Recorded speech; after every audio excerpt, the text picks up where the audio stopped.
സഖാക്കളെ, സഹോദരി സഹോദരന്മാർ, CPM-ന്റെ തിരുവനന്തപുരം ജില്ലാ സമ്മേളനത്തിൻ്റെ സമാപന സമ്മേളനമാണ് ഇപ്പോൾ നടക്കുന്നത്.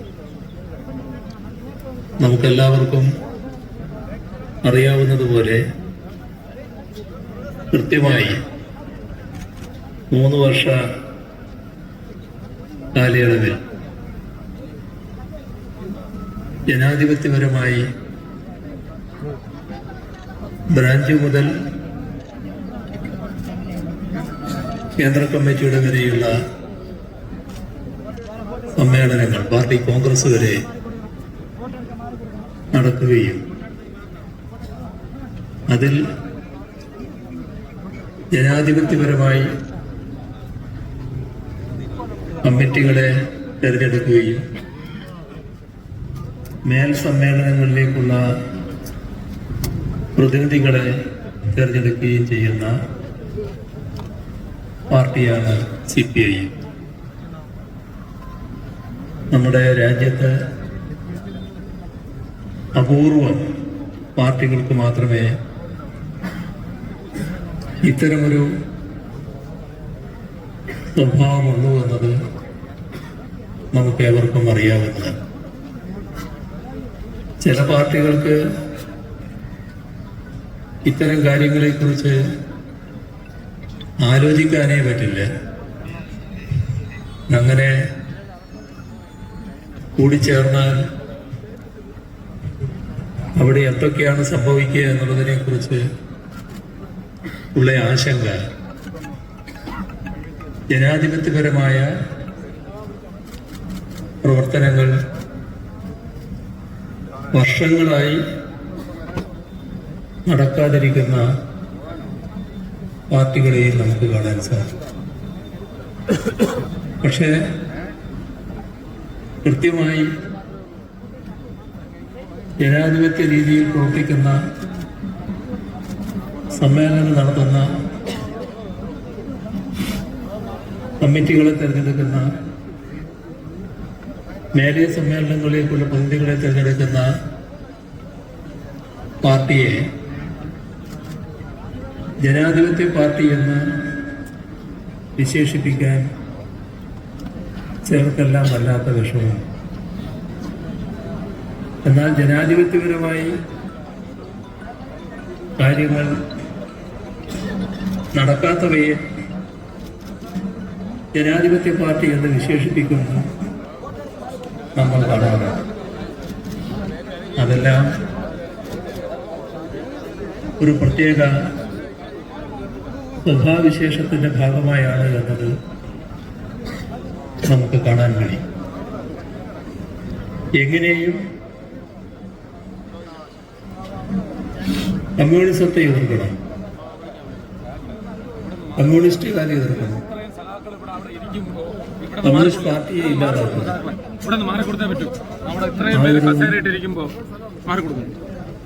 ഉദ്ദേശത്തോടെയാണ് ദീർഘകാലമായി കമ്മ്യൂണിസ്റ്റ് പാർട്ടിക്ക് നേരെയുള്ള പ്രചാരണ പ്രവർത്തനങ്ങൾ നടക്കുന്നത് എന്ന് കാണാൻ നമുക്ക് സാധിക്കും. ഇത് തുടക്കം മുതൽ കമ്മ്യൂണിസ്റ്റ് പാർട്ടിയുടെ ആരംഭം മുതൽ ആരംഭിച്ചതാണ് എന്നതും നമ്മുടെ എല്ലാം അറിവിലുള്ള കാര്യമാണ്. തുടക്കമെന്ന് പറയുമ്പോൾ വലിയ പാർട്ടിയായോ മഹാപ്രസ്ഥാനമായോ എല്ലാവരും ആരംഭിക്കുക. ഏതാനും ആളുകൾ കമ്മ്യൂണിസ്റ്റ് പാർട്ടി പ്രവർത്തനം ആരംഭിക്കാൻ തീരുമാനിക്കുന്നു. അപ്പം തന്നെ അതിവിടെ നടന്നുകൂടാ എന്ന വാശിയോടെയുള്ള ഇടപെടലുകൾ നടത്തും. ആ കാലം നമ്മുടെ രാജ്യത്ത് ബ്രിട്ടീഷ് സാമ്രാജ്യത്വമായിരുന്നു. ബ്രിട്ടീഷ് സാമ്രാജ്യത്വത്തിൻ്റെ ശക്തമായ ഇടപെടലും അതിൻ്റെ ഭാഗമായുള്ള ഒട്ടേറെ കള്ളക്കേസുകളും അറസ്റ്റും അവരെ ആകെ ആ കള്ളക്കേസിൽപ്പെടുത്തി ജയിലിലടക്കൽ ഇനി കമ്മ്യൂണിസ്റ്റ് പാർട്ടി ഇവിടെ ഉണ്ടാകില്ല എന്ന ആശ്വാസം കൊള്ളൽ ഭരണവർഗത്തിൽ. പക്ഷേ കമ്മ്യൂണിസ്റ്റ് പാർട്ടി ഇല്ലാതാവുകയല്ല ചെയ്തത്, മെല്ലെ മെല്ലെ ശക്തിപ്പെട്ടു വരികയാണ് ചെയ്തത്. പക്ഷേ ഒരു ഘട്ടത്തിലും പാർട്ടിക്കെതിരെയുള്ള ആക്രമണങ്ങൾ ഇല്ലാതായിരുന്നില്ല. എല്ലാ ഘട്ടത്തിലും ആക്രമണങ്ങൾ നേരിടേണ്ടി വന്നു. കമ്മ്യൂണിസ്റ്റ് പാർട്ടിക്കും കമ്മ്യൂണിസ്റ്റുകാർക്കും വലിയ തോതിൽ അഭിമാനിക്കാൻ വകയുള്ള ചരിത്രമാണ് നമ്മുടെ രാജ്യത്തിൻ്റെ ദേശീയ പ്രസ്ഥാനത്തിൽ സുപ്രധാന പങ്ക് വഹിച്ചവരാണ് കമ്മ്യൂണിസ്റ്റുകൾ.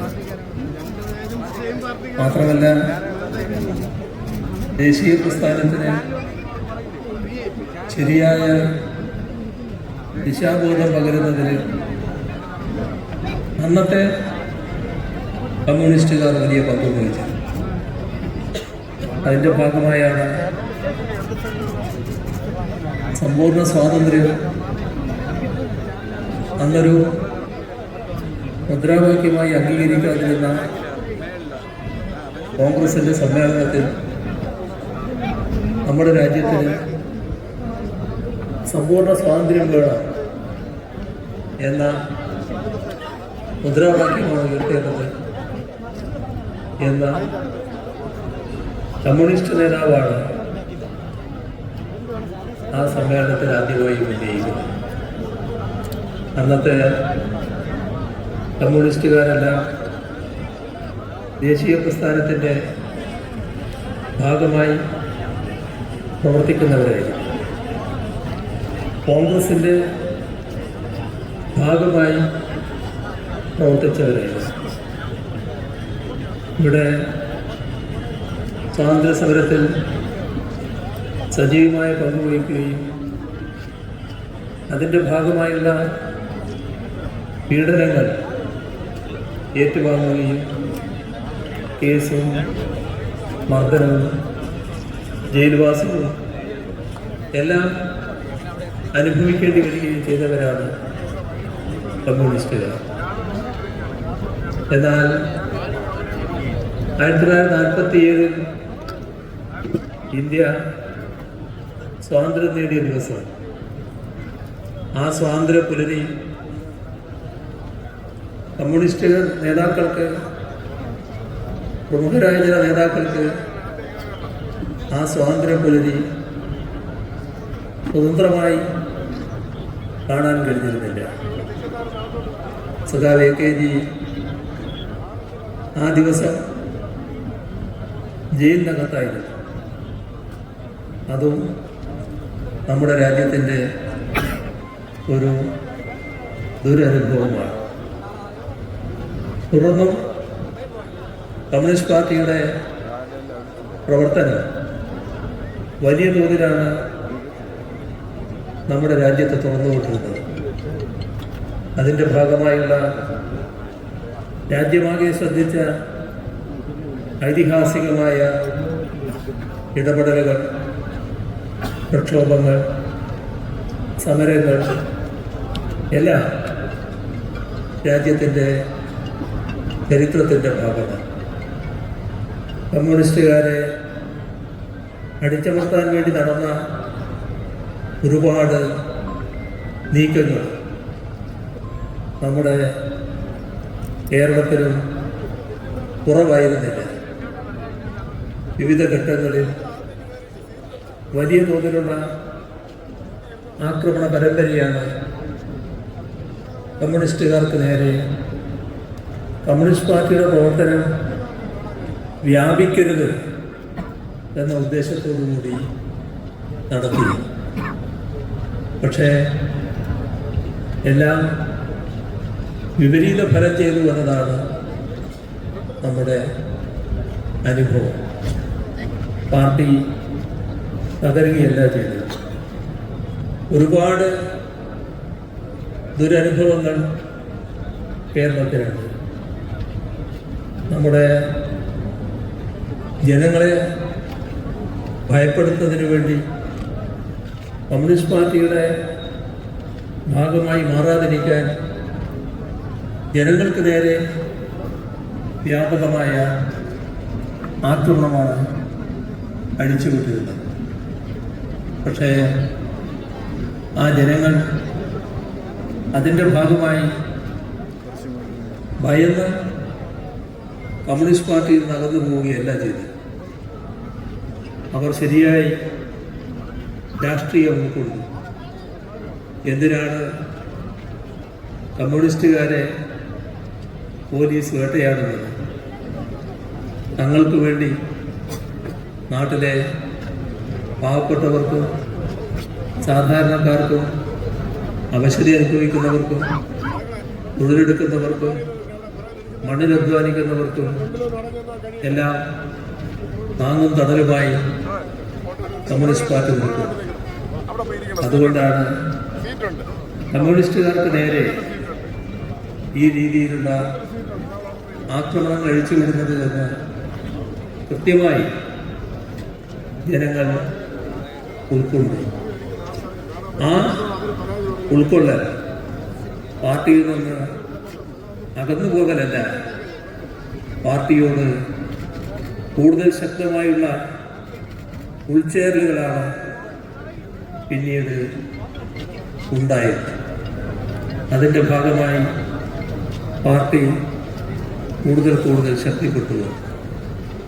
അതാണ് കേരള സംസ്ഥാനം രൂപം കൊണ്ടതിന് ശേഷം 1957 ഇവിടെ കേരള സംസ്ഥാനത്ത് ആദ്യമായും ഇന്നത്തെ കേരളം എന്ന നിലക്കുള്ള തെരഞ്ഞെടുപ്പ് നടന്നപ്പോൾ കമ്മ്യൂണിസ്റ്റ് പാർട്ടിയെ ജനങ്ങൾ അധികാരത്തിലേറ്റുന്നതിന് ഇടയാക്കി. അങ്ങനെയാണ് EMS നേതൃത്വത്തിലുള്ള ഗവൺമെൻറ് അധികാരത്തിൽ വരുന്നത്. പക്ഷേ ആ ഗവൺമെൻറ് അധികാരത്തിൽ വന്നപ്പോഴും അതിനെതിരെയുള്ള ശക്തമായ നീക്കങ്ങൾ തുറന്നു വന്നു എന്നതാണ് നമുക്ക് കാണാൻ സാധിക്കുക. ആ നീക്കങ്ങൾ ആരിൽ നിന്നല്ല, നമ്മുടെ രാജ്യത്തിൻ്റെ അന്നത്തെ അവസ്ഥ എവിടെയും കോൺഗ്രസ്സാണ്. എല്ലാ സംസ്ഥാനങ്ങളിലും കോൺഗ്രസ്, കേന്ദ്രഭരണം കോൺഗ്രസിൻ്റെ കയ്യിൽ. രാജ്യത്ത് ചോദ്യം ചെയ്യപ്പെടാത്ത ശക്തിയായി കോൺഗ്രസ് നിൽക്കുന്നു. ആ കോൺഗ്രസ് പാർട്ടി ഭരണത്തിലില്ലാത്ത സംസ്ഥാനം കേരളം. ഇവിടെ കമ്മ്യൂണിസ്റ്റ് പാർട്ടിയെ ജനങ്ങൾ അധികാരത്തിലെത്തിയിരിക്കുന്നു. ജനങ്ങൾ തിരഞ്ഞെടുത്തതല്ലേ ആ ഗവൺമെൻറ് അവിടെ നിൽക്കട്ടെ എന്നല്ല കോൺഗ്രസ് കണക്കാക്കിയത്. അതിനെതിരെയുള്ള എല്ലാ ഉപജാപങ്ങളും ആരംഭിച്ചു. ഇവിടെയാണ് ഒരു കാര്യം നാം ശ്രദ്ധിക്കേണ്ടത്. കമ്മ്യൂണിസ്റ്റുകാരോടും കമ്മ്യൂണിസ്റ്റ് പാർട്ടിയോടും വിരോധം ഏതെല്ലാം ശക്തികൾക്കാണ് ഉണ്ടാകുന്നത് എന്നത് കൃത്യമായി തിരിച്ചറിയേണ്ടതുണ്ട്. ഇവിടെ നമ്മുടെ സംസ്ഥാനത്തിൻ്റെ അനുഭവം 1957 EMS നേതൃത്വത്തിലുള്ള ഒരു ഗവൺമെൻറ് കേരളത്തിൽ അധികാരത്തുള്ളതുകൊണ്ട് ആ ഗവൺമെൻറ്റിന് ആകെ കാര്യങ്ങളിൽ ലോകത്തുള്ള ഏതെങ്കിലും കാര്യങ്ങളിൽ വളരെ പ്രധാനപ്പെട്ട പങ്കൊന്നും വഹിക്കാനാവില്ല. പക്ഷേ അന്നത്തെ അമേരിക്കൻ സാമ്രാജ്യത്വം അങ്ങനെയല്ല അതിനെ കണ്ടത്. അമേരിക്കക്ക് കേരളം പോലൊരു ചെറിയ സംസ്ഥാനത്തിൽ കമ്മ്യൂണിസ്റ്റ് പാർട്ടി അധികാരത്തിലിരിക്കുന്നതുകൊണ്ട് എന്താപത്താണ് സംഭവിക്കാനുള്ളത്? പക്ഷേ അവർ ആ അവസ്ഥ തുടരരുത്, കമ്മ്യൂണിസ്റ്റ് പാർട്ടിയുടെ ഗവൺമെൻറ് ആ സംസ്ഥാനത്ത് അധികാരത്തിൽ ഇരിക്കരുത് എന്ന നിലപാടാണുള്ളത്. ആ നിലപാടിൻ്റെ ഭാഗമായി ഇവിടെ EMSന്റെ ഗവൺമെൻറ്റിനെ അട്ടിമറിക്കാൻ വേണ്ടി നടത്തിയ അട്ടിമറി സമരത്തെ പ്രോത്സാഹിപ്പിക്കുന്നതിന് പണം കൊടുക്കാൻ അമേരിക്ക തയ്യാറാകുന്നു. അമേരിക്കൻ ചാരസംഘടന പണം കൊടുക്കുന്നു. ഇപ്പോൾ ആർക്കും അത് നിഷേധിക്കാൻ കഴിയില്ല. എന്തുകൊണ്ട് നിഷേധിക്കാൻ പറ്റാത്തത്? കൊടുത്തവർ തന്നെ എഴുതി വച്ചിരിക്കുന്നു പണം കൊടുത്ത കാര്യം, അതിൻ്റെതായ പുസ്തകങ്ങൾ ഇറങ്ങിയിരിക്കുന്നു. അതുകൊണ്ട് നിഷേധിക്കുന്നില്ല. ഇത് എങ്ങനെ കമ്മ്യൂണിസ്റ്റ് പാർട്ടിയെ നേരിടുന്നു എന്നതിൻ്റെ ഒരു ഭാഗം മാത്രമാണ്. ഇവിടെ ആ ഗവൺമെൻറ്റിനെ 2 വർഷം കഴിഞ്ഞപ്പോൾ പിരിച്ചുവിടുന്ന അവസ്ഥയാണ് നമ്മൾ കണ്ടത്. തീർത്തും ജനാധിപത്യ വിരുദ്ധമായി. ഒരു ഗവൺമെൻറ്റിന് ഭൂരിപക്ഷമുണ്ടോ എന്ന് തീരുമാനിക്കേണ്ടത് നിയമസഭയാണ്.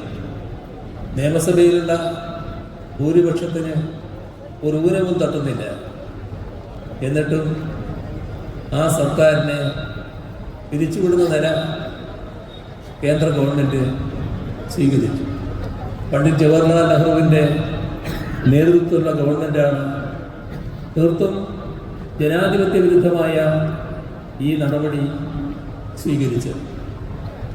ഇത് കമ്മ്യൂണിസ്റ്റുകാരായാൽ, കമ്മ്യൂണിസ്റ്റ് പാർട്ടിയായാൽ എന്തുമാകാം എന്നതിൻ്റെ ഭാഗമായി സംഭവിച്ചതാണ്.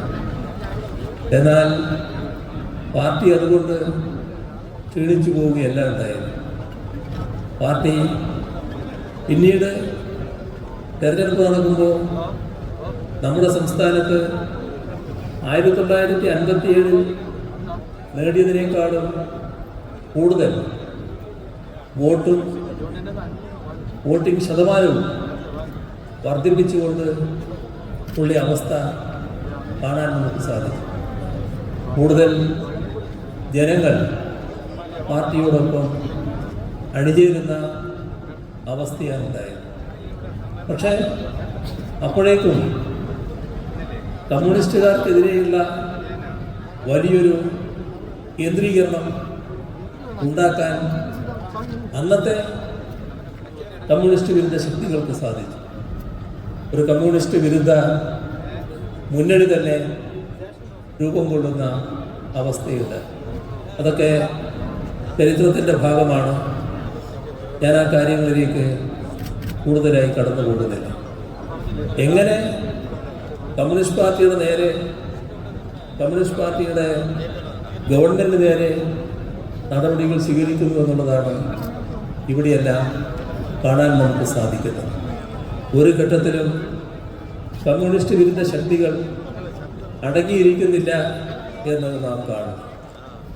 ഏത് ഘട്ടത്തിലും പാർട്ടിയെ നിലംപരിശാക്കാൻ വേണ്ടിയുള്ള ഇടപെടലുകൾ നടത്താനാണ് അവർക്ക് താല്പര്യം.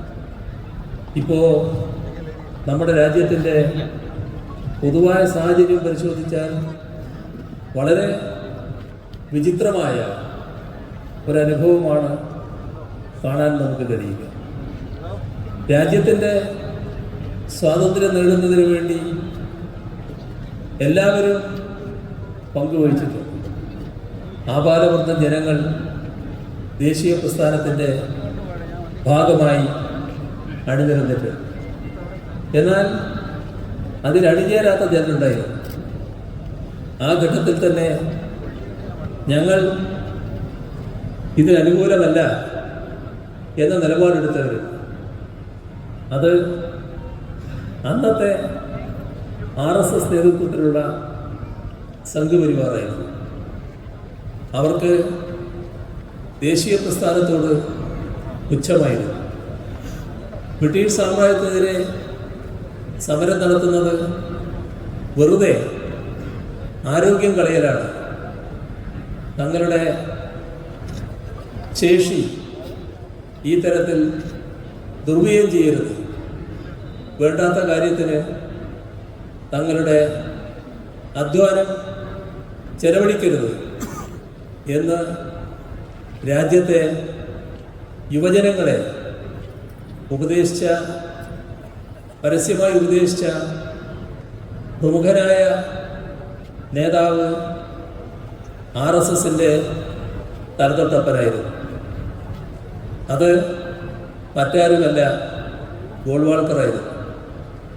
നിങ്ങളുടെ ആരോഗ്യം ബ്രിട്ടീഷുകാർക്കെതിരെ സമരം ചെയ്ത് വെറുതെ കളയരുത് എന്നതായിരുന്നു അദ്ദേഹത്തിൻ്റെ ഉപദേശം. എന്നാൽ അവിടെ മാത്രം നിന്നില്ല. ബ്രിട്ടീഷ് ഭരണകർത്താക്കളെ, അന്നത്തെ ബ്രിട്ടീഷ് ഭരണത്തിന് തലവൻ വൈസ്രോയിയെ സംഘപരിവാർ നേതാക്കൾ കാണുന്നു. ഞങ്ങളും നിങ്ങളും തമ്മിൽ യാതൊരു അഭിപ്രായ വ്യത്യാസമില്ല, നിങ്ങൾ ഇവിടെ തുടരണം എന്നാണ് ഞങ്ങളുടെ അഭിപ്രായം. ഇത് നേരിട്ട് കണ്ട് അറിയിച്ചവരാണ് അന്നത്തെ സംഘപരിവാർ നേതാക്കൾ. ഒരു ഘട്ടത്തിൽ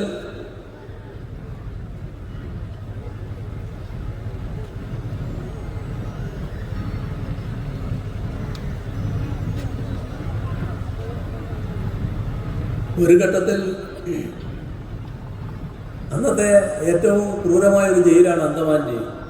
അന്തമാൻ ജയിലിൽ അടക്കപ്പെട്ട എത്രയോ ദേശസ്നേഹികളുണ്ട്. നമ്മുടെ നാട്ടുകാരും നമ്മുടെ നാട്ടിന് പുറത്തുള്ള ഇന്ത്യക്കാരും ആയിട്ടുള്ള നിരവധി ആളുകൾ അന്തമാൻ ജയിലിൽ അടക്കപ്പെട്ടിട്ടുണ്ട്. അവരെല്ലാം ധീരമായി ആ തടവ് അനുഭവിക്കുകയാണ് ചെയ്തത്. എന്നാൽ അവിടെ എത്തിപ്പെട്ട് ഏതാനും ദിവസം കഴിയുമ്പോൾ തന്നെ മാപ്പെഴുതി കൊടുത്ത് സർവാപരാധം പൊറുക്കണം, ഇനിയുള്ള ജീവിതകാലം മുഴുവൻ ബ്രിട്ടീഷ് രാജ്യത്തിൻ്റെ ഏറ്റവും പൂർണ്ണ പാദസേവകനായി ജീവിതം നയിച്ചോളാം എന്ന് എഴുതിക്കൊടുത്ത് പുറത്തു വന്ന ചിലരുണ്ട്. ആ ആളെയാണ് ഇപ്പോൾ ഇന്ത്യയുടെ വീരനായകനായി അവതരിപ്പിക്കാൻ സംഘപരിവാർ ശ്രമിക്കുന്നത്, ഇന്ത്യ ഗവൺമെൻറ് ശ്രമിക്കുന്നത്. ഇവിടെയാണ് ചരിത്രത്തിൻ്റെ ഒരു തകിടം മറിച്ചത്. ദേശീയ പ്രസ്ഥാനത്തിൽ യാതൊരു പങ്കും വഹിക്കാത്ത, ദേശീയ പ്രസ്ഥാനത്തെ എല്ലാ ഘട്ടത്തിലും എതിർത്തു വന്ന കൂട്ടരുടെ കയ്യിൽ രാജ്യത്തിൻ്റെ ഭരണാധികാരം ലഭിച്ചിരിക്കുന്നു. അപ്പോൾ നമ്മുടെ രാജ്യത്തിൻ്റെ സ്വാതന്ത്ര്യം നേടുന്നതിന് വേണ്ടി യാതൊരു പ്രവർത്തനവും നടത്തിയവരെല്ലാവരും ഒന്നും അവകാശപ്പെടാൻ അവർക്കില്ല. ആ ഒരു ജാള്യത എങ്ങനെ തിരുത്താനാവും? അത് ചരിത്ര സംഭവമാണല്ലോ. അപ്പോൾ അത് തിരുത്തണമെങ്കിൽ ഒറ്റ വഴിയേ ഉള്ളൂ, ചരിത്രം തിരുത്തണം. അതാണ് ഇപ്പോൾ കേന്ദ്ര ഗവൺമെൻറ് ചെയ്തുകൊണ്ടിരിക്കുന്നത്. ചരിത്രമേ തിരുത്തുക. ചരിത്രമേ തിരുത്തി സ്വാതന്ത്ര്യ സേനാനികളെ, അതിൻ്റെ അറിയപ്പെടുന്ന മഹാന്മാരായ നേതാക്കളെ എങ്ങനെയെല്ലാം തമസ്കരിക്കാനാവും, ഏതെല്ലാം രീതിയിൽ അപകീർത്തിപ്പെടുത്താനാവും, അതാണ് ഇപ്പോൾ നടന്നുകൊണ്ടിരിക്കുന്നത്. ഒരുപാട് സംഭവങ്ങൾ രാജ്യത്ത് കാണാൻ നമുക്ക് കഴിയും. മഹാത്മാഗാന്ധിയെ വീണ്ടും കൊലപ്പെടുത്തടക്കം നമ്മുടെ അനുഭവത്തിൽ നാം കണ്ടതാണ്. നിറയൊഴിക്കുന്ന സംഘപരിവാറുകാരെ നാം കണ്ടതാണ്. എല്ലാം ഇതിൻ്റെ ഭാഗമാണ്. അതിൻ്റെ ഏറ്റവും ഒടുവിലത്തെ ഉദാഹരണമാണ് ഇന്ത്യൻ പാർലമെൻറ്റിൽ നമ്മുടെ രാജ്യത്തിൻ്റെ ആഭ്യന്തരമന്ത്രിയുടെ നാക്കിലൂടെ പുറത്തു വന്നത്. അദ്ദേഹം ഡോക്ടർ അംബേദ്കറെയാണ് അപഹസിക്കാൻ തയ്യാറായി. എത്ര ഉച്ചത്തോടെ ഡോക്ടർ അംബേദ്കറെ സമീപിക്കുന്നു. എന്തുകൊണ്ടാണ് അംബേദ്കർക്ക് നേരെ അത്തരമൊരു നിലപാട് സ്വീകരിക്കുന്നത്? ഇതിൽ സ്വാതന്ത്ര്യ സമരവുമായി ബന്ധപ്പെട്ട ഭാഗം മാത്രമല്ല, ദേശീയ സ്വാതന്ത്ര്യം നേടിയതിനു ശേഷം രാജ്യത്തിൻ്റെ ഭരണഘടന രൂപം കൊടുക്കുന്നതിൽ ഭരണഘടനാ അസംബ്ലിയിൽ അംബേദ്കർ വഹിച്ച പങ്കു മാത്രമല്ല, അടിസ്ഥാനപരമായ മറ്റൊരു പ്രശ്നമുണ്ട്. അത് വലിയ രൂഢമൂലമായി കിടക്കുന്ന ചാതുർവർണ്ണ മനോഭാവമാണ്. ആ ചാതുർവർണ്ണത്തിൻ്റെ വക്താക്കളാണ് RSS, സംഘപരിവാർ എന്നത് നമുക്കറിയാം. അതിൻ്റെ ഭാഗമായി അവർ കാണുന്നത് നമ്മുടെ പട്ടികജാതി പട്ടികവർഗ വിഭാഗമൊക്കെ ഈ ചാതുർവർണ്ണത്തിന് പുറത്തുള്ളവരാണ്. സാധാരണഗതിയിൽ അവരെ മനുഷ്യരായി പരിഗണിക്കാൻ ഈ ചാതുർവർണ്ണ വ്യവസ്ഥയനുസരിച്ച് അത് അംഗീകരിക്കുന്നവർക്ക് കഴിയുന്നില്ല. അതിന് പുറത്താണത്. ഈ ഒരു മനോഭാവം അതിൻ്റെതായ ഒരുപാട് തിക്തമായ അനുഭവങ്ങൾ നമ്മുടെ രാജ്യത്താകെയുള്ളതാണ്. നമ്മുടെ നാട്ടിലുമുണ്ട്, രാജ്യത്താകെയുമുണ്ട്. അതിനെല്ലാം എതിരെ നടന്നിട്ടുള്ള തീഷ്ണമേറിയ സമരങ്ങളും പ്രക്ഷോഭങ്ങളും അതിൻ്റെയെല്ലാം ഒരുപാട് അനുഭവങ്ങളും രാജ്യത്തിനും നമ്മുടെ നാടിനുമുണ്ട്. പക്ഷേ സംഘപരിവാറിൻ്റെ മനസ്സിന് ഇപ്പോഴും ഒരു മാറ്റവും വന്നിട്ടില്ല. അതിൻ്റെ ഭാഗമായി അംബേദ്കറെ അപഹസിക്കുക, ആ മനോഭാവത്തിലൂടെയാണ് അംബേദ്കറെ നോക്കിക്കാണുന്നത്. ഇതാണ് ഒരു ഭാഗം. അതേസമയം നമ്മുടെ രാജ്യത്തിൻ്റെ ഭരണഘടനയോട് പരമപുച്ഛമാണ് സംഘപരിവാർ. ഭരണഘടന അംഗീകരിക്കാത്ത ഒരു കൂട്ടരാണവർ. ഭരണഘടന അംഗീകരിക്കുമ്പോൾ തന്നെ അതിനെ അവർ തള്ളിപ്പറഞ്ഞു. ഭരണഘടനയെ തള്ളിപ്പറഞ്ഞത് എങ്ങനെയാണ്? ഇതല്ല വേണ്ടത്, പിന്നെന്ത് വേണം? ഈ രാജ്യത്തിന് മനുസ്മൃതിയാണ് വേണ്ടത്. ഇതല്ല വേണ്ടത്, പകരം മനുസ്മൃതി വേണം. അപ്പോൾ ആ മനുസ്മൃതിവാദക്കാരാണ് സംഘപരിവാറുകാർ. അതവർ മറച്ചു വെച്ചിട്ടില്ല. എല്ലാ ഘട്ടത്തിലും ആ നിലപാട് മാത്രമേ അവർ സ്വീകരിച്ചുള്ളൂ. ന സ്ത്രീ സ്വാതന്ത്ര്യം അർഹതി എന്ന് പറഞ്ഞ മനുസ്മൃതിയാണ് തങ്ങൾക്കിവിടെ വേണ്ടത് എന്നതാണ് എല്ലാ ഘട്ടത്തിലും അവർ പറഞ്ഞിട്ടുള്ളത്. നമ്മുടെ ഭരണഘടനയോ, നമ്മുടെ ഭരണഘടന ഏതാനും ആളുകൾ ഒത്തുചേർന്ന് ഭരണഘടനാ അസംബ്ലിയിലൂടെ ഒരു ചർച്ച നടത്തി പെട്ടെന്നങ്ങ് ഉണ്ടാക്കിയ ഒന്നല്ല. അത് നമ്മുടെ രാജ്യത്തിൻ്റെ പൊതുവായ പ്രക്ഷോഭങ്ങളുടെയും സമരങ്ങളുടെയും തീച്ചുളയിൽ ഉയർന്നു വന്ന ആശയങ്ങളിലൂടെ രൂപപ്പെട്ടതാണ്. രാജ്യത്തിൻ്റെ വ്യത്യസ്തമായ സംസ്കാരങ്ങളുണ്ട്, വ്യത്യസ്ത രീതികളുണ്ട്. നമ്മുടെ വിവിധ ജാതികൾ, മതങ്ങൾ, ഭാഷകൾ, ഒരുപാട് വ്യത്യസ്തമായ ശൈലികൾ, ഇങ്ങനെയുള്ള ഒട്ടേറെ വൈവിധ്യങ്ങൾ, ഇതെല്ലാം കൂടി എങ്ങനെ ഉൾക്കൊള്ളാനാകും? അതിനെക്കുറിച്ചാണ് നേരത്തെ തന്നെ ചർച്ച ചെയ്തത്. ദേശീയ പ്രസ്ഥാനത്തിൻ്റെ ഘട്ടത്തിൽ അതുമായി ബന്ധപ്പെട്ട് ഒരുപാട് കാര്യങ്ങൾ ഉയർന്നു വന്നു. ഒരുപാട് രാജ്യത്തിൻ്റെതായ മൂല്യങ്ങൾ എന്ന നിലയിൽ കാര്യങ്ങൾ ഉയർന്നു വന്നു. ആ മൂല്യങ്ങളാണ് ഭരണഘടനാ മൂല്യങ്ങളായി വന്നത്. യഥാർത്ഥത്തിൽ അതിലൊന്നിലും ഒരു പങ്കും വഹിക്കാത്തവരായിരുന്നു സംഘപരിവാർ. അവർക്ക് അതിനോട് പരമപുച്ഛം. അത്തരം കാര്യങ്ങളെ പാടില്ല. മതനിരപേക്ഷത രാജ്യത്തിന് വേണ്ട എന്നതാണ് അവരുടെ അഭിപ്രായം. മതനിരപേക്ഷതയ്ക്ക് പകരം എന്തു വേണം? ഒരു മതാധിഷ്ഠിത രാഷ്ട്രമാകണം. നമ്മുടെ രാജ്യം ഒരു മതാധിഷ്ഠിത രാഷ്ട്രമാകണം എന്നാണ് RSS കണ്ടിരുന്നത്. നമ്മുടെ രാജ്യം മതാധിഷ്ഠിത രാഷ്ട്രമാകണോ, മതനിരപേക്ഷ രാഷ്ട്രമാകണോ? ഇതുമായി ബന്ധപ്പെട്ട് വളരെ വിശദമായ ചർച്ചകൾ നടന്നതാണ്. ആ ചർച്ചയിലാണ് മതനിരപേക്ഷതയാണ് നമുക്ക് വേണ്ടത് തീരുമാനിച്ചത്. അതാണ് ശരിയെന്ന് കാലവും തെളിയിച്ചിട്ടുണ്ട്. പക്ഷേ നാം ശ്രദ്ധിക്കേണ്ട കാര്യം, RSS മതാധിഷ്ഠിത രാഷ്ട്രത്തിലാണ് നിലകൊണ്ടത്.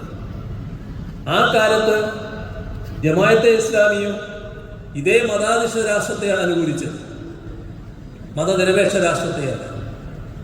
അപ്പോൾ മതശക്തികളായി നിൽക്കുന്ന ആളുകൾ, അതിൻ്റെതായ പ്രത്യേക ചിന്ത വെച്ച് പുലർത്തവർ പ്രത്യേക മതരാഷ്ട്രമായി നിൽക്കണം എന്ന വാദം എന്ന് ഉയർത്തിയിരുന്നു.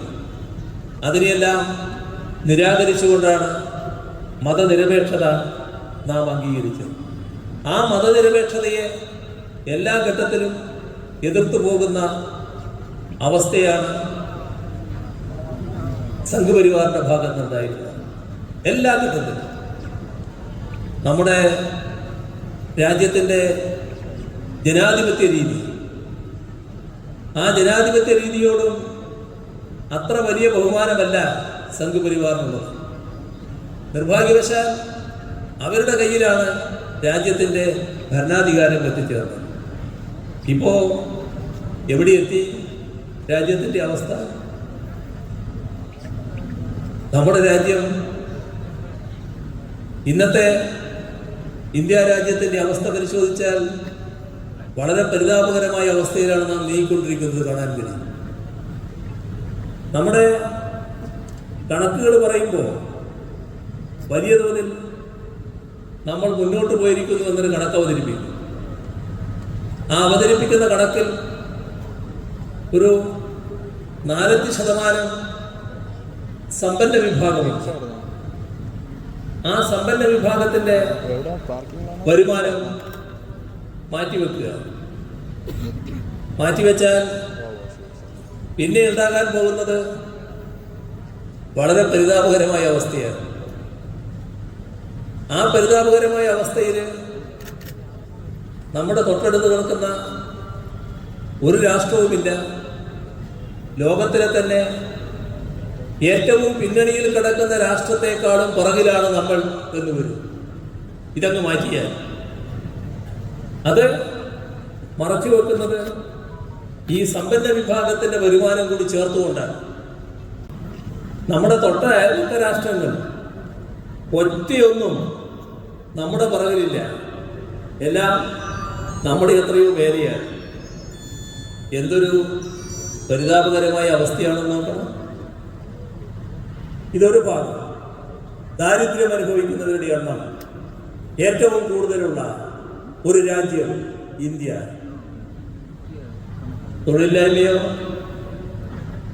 തൊഴിലില്ലായ്മ പെരുകുന്നു. അടുത്ത കാലത്ത് അത് വലിയ തോതിൽ പെരുകുന്നു. നമ്മുടെ രാജ്യത്ത് തൊഴിൽ നൽകാൻ തയ്യാറല്ല. ഒരുപാട് തസ്തികകളിൽ നിയമനം ഒഴിഞ്ഞു കിടക്കുന്നു. കണക്കുകൾ വളരെ വലുതാണല്ലോ. 10 ലക്ഷം തസ്തികകളിലാണ് നിയമനം നടക്കാത്തത് എന്ന് കണക്കുകൾ തന്നെ വ്യക്തമാക്കുന്നു. നമ്മുടെ രാജ്യത്തെ യുവജനങ്ങൾ കടുത്ത നിരാശയിലാണ്. തൊഴിൽ നൽകേണ്ട സ്ഥാപനങ്ങൾ തൊഴിൽ നൽകാൻ തയ്യാറാകുന്നില്ല. അതിനാവശ്യമായ നടപടികൾ സ്വീകരിക്കാൻ ഇന്ത്യ ഗവൺമെന്റ് സന്നദ്ധമല്ല. എന്തുകൊണ്ടാണ് ഇത്തരമൊരു സാഹചര്യം ഉണ്ടാകുന്നത്? ഇത് നമ്മുടെ രാജ്യം നരേന്ദ്രമോദിയുടെ ഗവൺമെന്റാണ് ഇപ്പോൾ അധികാരത്തിലിരിക്കുന്നത്. ആ ഗവൺമെന്റ് തുറന്നു വരുന്ന നയത്തിന്റെ ഭാഗമായ ആ നയം നവ ഉദാരവൽക്കരണ നയമാണ്. നവ ഉദാരവൽക്കരണ നയത്തിന്റെ ഫലമായിട്ടാണ് ഇത്രയും കെടുതി നമ്മൾ അനുഭവിക്കുന്നത്. ഇവിടെ നാം ഒരു കാര്യം ശ്രദ്ധിക്കേണ്ടതായിട്ടുണ്ട്. ഈ നയം, നവ ഉദാരവൽക്കരണ നയം വളരെ ശക്തമായി നടപ്പാക്കുന്ന ഗവൺമെന്റാണ് നരേന്ദ്രമോദിയുടെ ഗവൺമെന്റ്. ഈ നയം നരേന്ദ്രമോദിയുടെ ഗവൺമെന്റ് മാത്രം നയമാണോ? ഈ നയം രാജ്യത്ത് ആരാണ് ആദ്യം കൊണ്ടുവന്നത്? കോൺഗ്രസ് ഗവൺമെന്റ് ആണല്ലോ നടപ്പാക്കിയത്. അതിന്റെ ഭാഗമായാണല്ലോ പൊതുമേഖലാ സ്ഥാപനങ്ങളിലെ ഓഹരികൾ വിറ്റഴിക്കൽ തുടങ്ങിയത്. ഈ പറയുന്ന ഓരോ നടപടിയും അന്നാണല്ലോ ആരംഭിച്ചത്. ഇപ്പൊ അതിന്റെ തീവ്രമായ സ്വഭാവത്തിൽ നരേന്ദ്രമോദിയുടെ ഗവൺമെന്റ് നടപ്പാക്കുന്നു. ഇപ്പോഴും അതേ നയത്തിലല്ലേ? ഇപ്പോ ഒരു ഉദാഹരണം പറഞ്ഞാൽ നമ്മുടെ കേരളം എടുത്താൽ മതി. 2011 മുതൽ 16 വരെയുള്ള കേരളം, അത് നവ ഉദാരവൽക്കരണ നയത്തിൻ്റെതല്ല. ഈ പാവപ്പെട്ടവരെ എങ്ങനെ ആ അവസ്ഥയിൽ നിന്ന് മാറ്റിയെടുക്കാൻ കഴിയും? അതാണ് ആലോചിച്ചത്. അതിന്റെ ഭാഗമായി കൃത്യമായി തീരുമാനിച്ചു, ഈ കുടുംബങ്ങളെ ആകെ പരമദരിദ്രാവസ്ഥയിൽ നിന്ന് മോചിപ്പിക്കണം. 3 വർഷം കൊണ്ട് കേരളത്തിലെ പരമദരിദ്രാവസ്ഥയിലുള്ള എല്ലാ കുടുംബങ്ങളെയും പരമദരിദ്രാവസ്ഥയിൽ നിന്ന് മോചിപ്പിക്കണം. കടലാസിലല്ല, പ്രയോഗത്തിൽ. അതിനാവശ്യമായ വിശദമായ മൈക്രോ പ്ലാനുകൾ തയ്യാറാക്കുന്നു. അതിന്റെ ഭാഗമായുള്ള ഇടപെടലുകൾ നടത്തുന്നു. തദ്ദേശഭരണ സ്ഥാപനങ്ങളുടെ നേതൃത്വത്തിൽ കാര്യങ്ങൾ നീക്കുന്നു. ഇപ്പോൾ 2 വർഷം കഴിഞ്ഞു. 3-ാമത്തെ വർഷം വരുന്ന 2025 നവംബർ 1. ആ 2025 നവംബർ 1 ആകുമ്പോൾ നമുക്ക് രാജ്യത്തിന്റെ മുന്നിൽ അഭിമാനപൂർവ്വം പറയാൻ കഴിയും, ഒരു കുടുംബവും കേരളത്തിൽ അതിദരിദ്രാവസ്ഥയില്ല എന്ന്. ഏതെങ്കിലും ഒരു സംസ്ഥാനത്ത് ഇങ്ങനെ ഒരു നടപടി എടുക്കാൻ കഴിയുമോ? ഏതെങ്കിലും ഒരു സംസ്ഥാനം ഇങ്ങനെ ഒരു നടപടി എടുത്തിട്ടുണ്ടോ? ഇത്തരമൊരു കാര്യം ആലോചിക്കാൻ മറ്റേതെങ്കിലും സംസ്ഥാനത്തിന് കഴിയുമോ? അതാണ് വ്യത്യാസം. എങ്ങനെയാണ് വേറിട്ട് നിൽക്കുന്നത് എന്നത് ഇത്തരം പ്രവർത്തനങ്ങളിലൂടെയാണ്. നമ്മുടെ നാട്ടിൽ പൊതുമേഖലാ സ്ഥാപനങ്ങള്, കേന്ദ്ര പൊതുമേഖലാ സ്ഥാപനങ്ങൾ തന്നെ വിറ്റു തുലക്കാൻ കേന്ദ്ര ഗവൺമെന്റ് നടപടിയെടുക്കുമ്പോൾ നമ്മൾ കേന്ദ്രത്തോട് പറയാണ്, നിങ്ങളത് ഞങ്ങളെ ഏൽപ്പിക്കൂ, ഞങ്ങൾ നടത്തിക്കോളാം. ആദ്യം അതിന് അനുകൂലമായിരുന്നു, പിന്നെ മാറി. ഇപ്പൊ അത്തരം നടപടിയെടുക്കാൻ തയ്യാറല്ല. എന്ത് സംഭവിച്ചു? HNL സ്വകാര്യവൽക്കരിക്കാൻ തീരുമാനിച്ചു. നമ്മൾ ഈ ആവശ്യം ഉന്നയിച്ചു, തരാൻ തയ്യാറായില്ല. നിങ്ങൾ പരസ്യമായി പരസ്യ ലേലത്തിൽ പങ്കെടുത്ത് മറ്റുള്ളവരുമായി മത്സരിച്ചെടുത്തോളൂ എന്ന നിലപാടാണ് എടുത്തത്. നമ്മൾ ആ മത്സരത്തിന് പോയി, അത് സ്വന്തമാക്കി. ഇപ്പോ കേരള പേപ്പർ പ്രോഡക്ട്സ് എന്ന ഒരു കമ്പനി നല്ല ഐശ്വര്യത്തോടെ നടന്നു വരികയാണ്. ഇതാണ് വ്യത്യാസം. കേരളത്തിലെ പൊതുമേഖലാ സ്ഥാപനങ്ങളെല്ലാം ശക്തിപ്പെട്ടു വരുന്നു. പൊതുമേഖലാ സ്ഥാപനങ്ങൾ തകർക്കുന്നതാണ് അപ്പുറത്തെ സമീപനം, അതല്ല ഇവിടുത്തെ സമീപനം.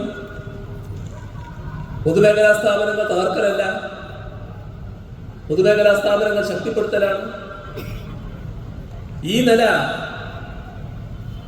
സ്വീകരിക്കാൻ എന്തുകൊണ്ടാണ് കഴിയുന്നത്? CPIM-നും LDF-നും കൃത്യമായ കാഴ്ചപ്പാടുണ്ട്, നയമുണ്ട്. അത് നവ ഉദാരവൽക്കരണ നയമല്ല. അതുകൊണ്ടാണ് ഇത് കഴിയുന്നത്. ഇപ്പോ നമ്മുടെ നാട് വലിയ തോതിൽ പുറകോട്ട് പോയൊരു നാടായിരുന്നില്ലേ? ഏതെല്ലാം തരത്തിലുള്ള പ്രയാസങ്ങളാണ് നാം അനുഭവിച്ചിരുന്നത്? തകരാത്ത ഏതെങ്കിലും മേഖലയുണ്ടായിരുന്നു? ഇവിടെ ഒന്നും നടക്കില്ല എന്നായിരുന്നല്ലോ കണക്കുകൂട്ടൽ. എന്നാൽ ഇവിടെ പലതും നടക്കും എന്നത് തെളിയിക്കാൻ നമുക്ക് കഴിഞ്ഞല്ലോ. നമ്മുടെ സംസ്ഥാനത്ത് ഇപ്പോ വീടുകള് പാവപ്പെട്ടവർക്ക് ഒരു കൂര സ്വന്തമായി ഉണ്ടാകാൻ ഒരു ഗതിയുമില്ല. അത്തരം ആളുകൾക്ക് സ്വന്തം വീട് ഒരു സ്വന്തം മാത്രമാണ്. അവർക്കാണ് വീട് നൽകുന്നതിനുള്ള നടപടികൾ ലൈഫ് മിഷൻ മുഖേന നാം ആരംഭിച്ചു. ഇപ്പോ 4,20,000-ൽ പരം വീടുകൾ ആ തരത്തിൽ നൽകിക്കഴിഞ്ഞു. ബാക്കിയുള്ള വീടുകൾ അതിവേഗതയിൽ പൂർത്തിയായിക്കൊണ്ടിരിക്കുകയാണ്. ഈ 4,20,000 വീട്ടിലും ആ വീട്ടിനകത്തേക്ക് കടന്നു ചെല്ലുന്നവര് തൻ്റെ വീട് എന്ന അഭിമാന ബോധത്തോടെയാണ് കടന്നു ചെല്ലുന്നത്. അവരുടെ അഭിമാനത്തെ വ്രണപ്പെടുത്തുന്ന ഒന്നും അവിടെ കാണാൻ കഴിയില്ല. ഇതില് ചെറിയൊരു ഭാഗമാണ് കേന്ദ്ര ഗവൺമെന്റ് പങ്കുവഹിക്കുന്നത്. കേന്ദ്രത്തിന്റെ ഭവന നിർമ്മാണ പദ്ധതിയുടെ ഭാഗമായി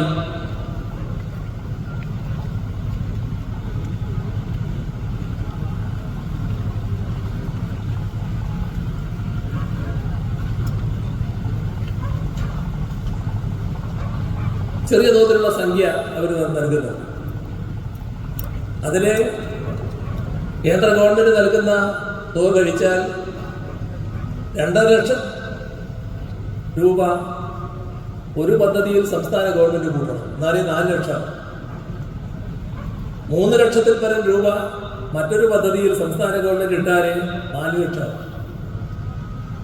ഇതാണ് അതിന്റെ കണക്ക്. അത് എണ്ണം വളരെ കുറവാണ്, എണ്ണം വളരെ ചുരുക്കമാണ്. ഇപ്പോ കേന്ദ്ര ഗവൺമെന്റ് പറയുകയാണ്, നിങ്ങൾ ഈ വീടിന്റെ മുന്നിൽ ഒരു ലോഗോ വെക്കണം. ഞങ്ങൾ പറഞ്ഞു ഇത് സാധിക്കുന്ന കാര്യമാണ്. ഒരു പദ്ധതിയുടെ ഭാഗമല്ലേ, പദ്ധതിയുടെ ഭാഗമായാൽ എന്താ സാധിക്കാതെ എന്നാണ് അവരുടെ ചോദ്യം. പദ്ധതിയൊക്കെ ഞങ്ങൾ അംഗീകരിക്കാം, നിങ്ങളുടെ പദ്ധതിയുടെ പേരും അംഗീകരിക്കാം, അതിനൊന്നും ഞങ്ങൾക്ക് പ്രശ്നമില്ല. നിങ്ങളുടെ പദ്ധതിയുടെ ഭാഗമായി ആ പറയുന്ന തുക ഞങ്ങൾ സ്വീകരിക്കുകയും അതിൻ്റെ കൂടെ ഞാൻ ഈ പറഞ്ഞ ഇത്ര തുക സംസ്ഥാനം ചേർത്ത് ഞങ്ങൾ വീട് വെച്ച് കൊടുക്കുകയും ചെയ്യും. ഇതാണ് കേരളത്തിൽ നടക്കുന്നത്. ഒരു കാര്യമാണ് ഇവിടെ നടക്കാത്തത്. അവരുടെ വീടിൻ്റെ മുന്നിൽ അവരുടെ അഭിമാനത്തെ ചോദ്യം ചെയ്യുന്ന ഒരു ലോഗോ വെക്കാൻ പറ്റില്ല. കാരണം അത് കാണിക്കുന്നത് അത് അവരുടെ വീടല്ല, ആരോ കൊടുത്തൊരു വീടെന്നാണ്. അത് അവരുടെ അഭിമാനത്തെ, ആത്മാഭിമാനത്തെ ചോദ്യം ചെയ്യലാണ്. അതിന് ഞങ്ങളില്ല. 4 ലക്ഷത്തിലധികം വീട് ഞങ്ങൾ ഇവിടെ കൊടുത്തിട്ടുണ്ട്. ഒരു വീടിന്റെ മുന്നിലും ഒരു ലോഗോയും ഇല്ല. അവരവിടെ അവരുടെ ഫോട്ടോ അല്ലെങ്കിൽ അവരുടെ പിതാമഹന്മാരുടെ ഫോട്ടോ മറ്റോ വെക്കുന്നുണ്ടാകും. അത് അവരെ കാര്യമാണ്. ഞങ്ങളായിട്ട് ഒരു ലോകം അവിടെ വെക്കുന്നു. ഞങ്ങൾക്കത് സ്വീകരിക്കാനാവില്ല. അപ്പോൾ അതിൻ്റെ ഉത്തരവാദപ്പെട്ട ഒരാൾ ചോദിച്ചു, അങ്ങനെയാകുമ്പോൾ ഈ പൈസ കിട്ടാതിരുന്നാലോ? അത് നിങ്ങൾ തീരുമാനിക്കേണ്ട കാര്യമാണ്. ഈ കാര്യം വ്യക്തമാക്കുകയാണ്. ഇങ്ങനെ ഒരു ലോഗോ വെച്ചുകൊണ്ടുള്ള ഒരു പൈസയും സ്വീകരിക്കാൻ ഞങ്ങൾ തയ്യാറല്ല. എന്ത് ചെയ്യും? ഈ പറയുന്ന പാവങ്ങളുടെ ആത്മാഭിമാനത്തെ പണയപ്പെടുത്തണം. സംസ്ഥാന ഗവൺമെന്റിൽ നിന്ന് നിനക്ക് ചെയ്യാൻ കഴിയുന്നത് വീണ്ടും അവരുടെ ആവശ്യപ്പെടലാണ്. പ്രധാനമന്ത്രിക്ക് വീണ്ടും കത്തെഴുതുകയാണ്, ഇത് ഇങ്ങനൊരു കാര്യമുണ്ട്, നിങ്ങൾ ഇടപെടണം എന്നൊക്കെ പറഞ്ഞ് വീണ്ടും കത്ത് എഴുതാനാണ് ഉദ്ദേശിക്കുന്നത്. അതാണല്ലോ ചെയ്യാൻ പറ്റുന്ന കാര്യം. ഏത് കാര്യത്തിലും ഇതേ നിലപാടാണല്ലോ കാണാൻ കഴിയുക. വിവിധ കാര്യങ്ങളിൽ ഈ നില സ്വീകരിച്ചു പോവുകയല്ലേ. ഇപ്പോ എന്താണ് കേരളത്തോട് കാണിക്കുന്ന സമീപനം? കേരളത്തോട് കാണിക്കുന്ന സമീപനാണ് നാം ചിന്തിക്കേണ്ടത്. LDFിനോടല്ല, LDF ഗവൺമെന്റിനോടല്ല, ഈ നാടിനോടാണ്. ഈ നാടിന്റെ വികസനത്തിന് ആവശ്യമായ കാര്യങ്ങൾ തടയപ്പെട്ടാൽ നമ്മുടെ നാടിന്റെ ഭാവിയാണത് ബാധിക്കുക. LDF അധികാരത്തിലിരിക്കുന്നു, അതുകൊണ്ട് സഹായം ചെയ്യേണ്ട എന്ന നിലപാടെടുത്താൽ ബാധിക്കുന്നത് നമ്മുടെ നാടിന്റെ ഭാവിയാണ്. നാടിന്റെ ഭാവി എന്ന് പറഞ്ഞാൽ ഭാവി തലമുറയാണ് അത് പ്രതികൂലമായി ബാധിക്കുക. ഇതാണ് നാം ഗൗരവമായി കാണേണ്ട കാര്യം. നമ്മുടെ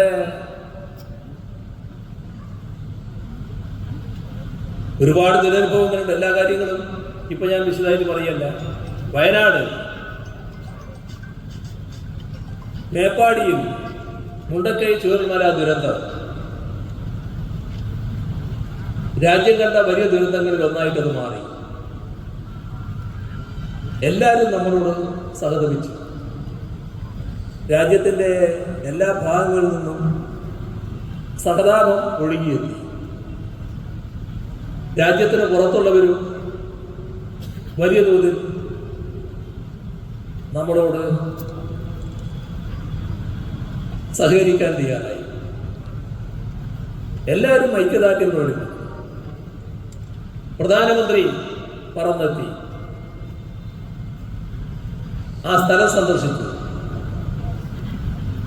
ദുരന്തത്തിനിരയായ കുടുംബാംഗങ്ങളുമായി സംസാരിച്ചു, അവരെ ആശ്വസിപ്പിച്ചു. എല്ലാം നല്ല കാര്യം. നേരത്തെയുള്ള ദുരനുഭവം ഇവിടെ ആവർത്തിക്കില്ല എന്ന പ്രതീക്ഷ പലർക്കുമുണ്ടായി. കാരണം നേരത്തെയുള്ള ദുരനുഭവം എന്താ? നൂറ്റാണ്ടിലെ മഹാപ്രളയമാണ് നാം നേരിട്ടത്. ചില്ലി കാശ് സഹായമായിട്ട് കേരളത്തിന് കിട്ടിയില്ല. നമ്മുടെ അനുഭവമാണ്. ആ ഒരു ദുരനുഭവം ആവർത്തിക്കില്ല എന്നാണ് നാം കരുതിയത്. പ്രധാനമന്ത്രി വന്നപ്പോൾ പ്രധാനമന്ത്രിയെ കണ്ട് നിവേദനം കൊടുത്തു. അദ്ദേഹം നല്ല രീതിയിൽ പ്രതികരിച്ചു. ദുരന്തത്തെ കണ്ടതും അതിൽ വളരെയായി പ്രവർത്തിച്ചതും ആ അനുഭവമൊക്കെ ഞങ്ങളുമായി പങ്കിട്ടു. എല്ലാവരും നല്ല പ്രതീക്ഷ. അതിന്റെ പിന്നാലെ നിവേദനം അയച്ചു, വിശദമായ നിവേദനം. പ്രധാനമന്ത്രിയുടെ തിരക്കിനിടയിൽ കാര്യങ്ങൾ വിട്ടുപോയാലോ എന്നുള്ള ആശങ്ക കൊണ്ട് ഡൽഹിയിൽ പോയി പ്രധാനമന്ത്രിയെ നേരിട്ട് കണ്ടു, വീണ്ടും സംസാരിച്ചു. എത്ര നാളായി? എത്ര മാസങ്ങളായി? സഹായമില്ല. സഹായമില്ല എന്ന് മാത്രമല്ല, നേരത്തെ പറഞ്ഞ ആഭ്യന്തരമന്ത്രി തീർത്തും തെറ്റായ കാര്യം ഇവിടുത്തെ എംപിമാരുടെ, കേരളത്തിലെ എംപിമാരുടെ നിവേദനത്തിന് മറുപടിയായി പറയുന്നു.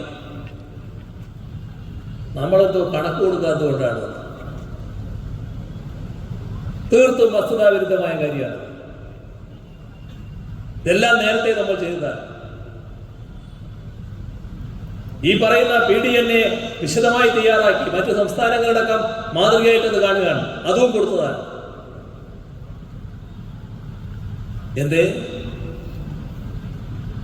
എന്താണ് നമുക്കുള്ള പ്രശ്നം? നമുക്കെന്ന് പറഞ്ഞാൽ കേരളത്തിനുള്ള പ്രശ്നം എന്താണ്?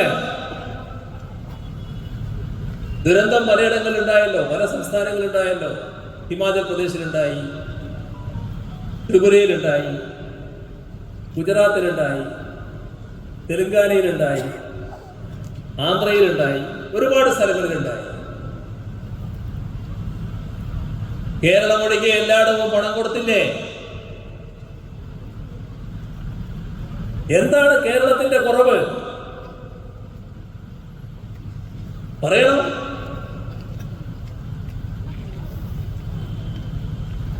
ഈ പറയുന്ന ഏതെങ്കിലും ഒരു കണക്ക് കയ്യിൽ കിട്ടിയതിനു ശേഷമാണോ ആ പണമെല്ലാം കൊടുത്തത്? ദുരന്തമുണ്ടായി ഉടനെ കൊടുത്തല്ലോ, നല്ല കാര്യമാണ്. അതിനെ ഞങ്ങൾ എതിർക്കല്ല കേട്ടോ. ആ പണം കൊടുത്തതിനെ ഞങ്ങൾ എതിർക്കില്ല. ആ പണം കൊടുക്കേണ്ടതാണ്. എന്തുകൊണ്ട് ആ പട്ടികയിൽ കേരളം പെടുന്നില്ല? ഇതാണ് കേരളത്തിന്റെ ചോദ്യം. ഈ രാജ്യത്തിന്റെ ഭാഗമല്ലേ കേരളം?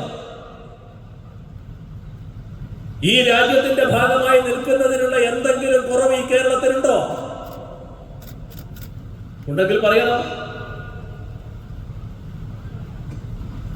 എല്ലാ തരത്തിലും തലയുയർത്തി നിൽക്കുകയാണ് കേരളം, എല്ലാ മേഖലയിലും, ഒരു സംശയമില്ല. എന്തേ ഇങ്ങനെ ഒരു അവഗണന? ഒരു ശത്രു പട്ടികയിൽപ്പെടുത്തിയിരിക്കുന്നു. അതാണോ ഒരു രാജ്യത്തെ ഗവൺമെന്റ് ചെയ്യേണ്ടത്? ഇവിടെ ഒരു കാര്യം നാം ആലോചിക്കണം. നേരത്തെ പറഞ്ഞ സംസ്ഥാനങ്ങൾ, എല്ലാ സംസ്ഥാനങ്ങളും എടുത്തോളൂ. ആ സംസ്ഥാനങ്ങളിലെ എല്ലാ പാർട്ടികളും ദുരന്തത്തിൽ സഹായം വേണമെന്ന് പറയുന്നവരാണ്. ഒരു പാർട്ടിയുടെ കാര്യം മാത്രം ഇപ്പോൾ പറയാം, BJP. ഇവയിൽ ചിലയിടത്ത് BJP അധികാരത്തിലാണ്, ചില സ്ഥലത്ത് BJP പ്രതിപക്ഷത്താണ്. പ്രതിപക്ഷമോ ഭരണപക്ഷമോ എന്ന വ്യത്യാസമില്ലാതെ അവിടങ്ങളിലെല്ലാം എല്ലാവരും ഒന്നിച്ച് ഈ സഹായം വേണം എന്ന് കേന്ദ്ര ഗവൺമെന്റിനോട് പറയുന്നുണ്ട്. നമ്മുടെ സ്ഥിതി ഒന്ന് ആലോചിച്ച് നോക്കൂ.